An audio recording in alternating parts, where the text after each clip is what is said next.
TRP তালিকায় আবার কি ফিরছে দুই প্রতিপক্ষ চ্যানেলগুলির মধ্যে হাড্ডাহাড্ডি টক্কর, নাকি আবার এগিয়ে থাকছে জি বাংলা? আবার কি টপার পাল্টে যাচ্ছে? পরশুরাম সবাইকে চমকে দিচ্ছে।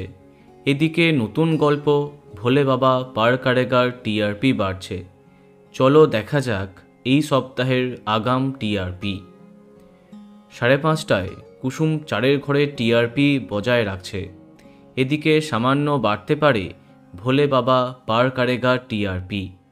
সন্ধে 6টার সময়ে সামান্য ব্যবধানে কম্পাসকে আবার পরাস্ত করছে তুই আমার হিরো। এদিকে 6:30টায় চিরদিনই তুমি যে আমার অপ্রতিরোধ্য তবে বাড়ছে লক্ষ্মী ঝাঁপি টিআরপি। সন্ধে 7টায় নতুন গল্পকে অনায়াসে পরাস্ত করছে জগদ্ধাত্রী।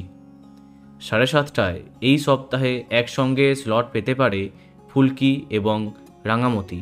দেখা যাক কি হয়। রাত 8টায় আবার পরশুরামকে বেশ কিছুটা পার্থক্যে পরাস্ত করছে পরিণীতা।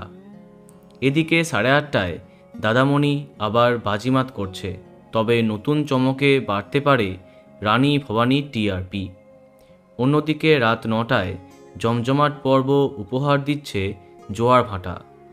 এমন অবস্থায় অনায়াসে পরাস্ত হচ্ছে চিরসখা। 9:30টায় এইবারও এককভাবে জয়লাভ করছে কোণে দেখা আলো। পরাস্ত হতে পারে অনুরাগের ছোঁয়া। এগিয়ে থাকছে গৃহপ্রবেশ। সবশেষে 10:30টায় আবার আনন্দীকে টেক্কা দিচ্ছে শুভ বিবাহ। এই সপ্তাহে টপার হবার একমাত্র দাবিদার পরিণীতা। দেখা যাক কি হয়। তো বন্ধুরা, এখন তোমার কি মন্তব্য কমেন্টে জানাতে পারো। আর এই রকমই আরও অনেক ভিডিও পেতে সাবস্ক্রাইব কারেন্ট পজ। ধন্যবাদ।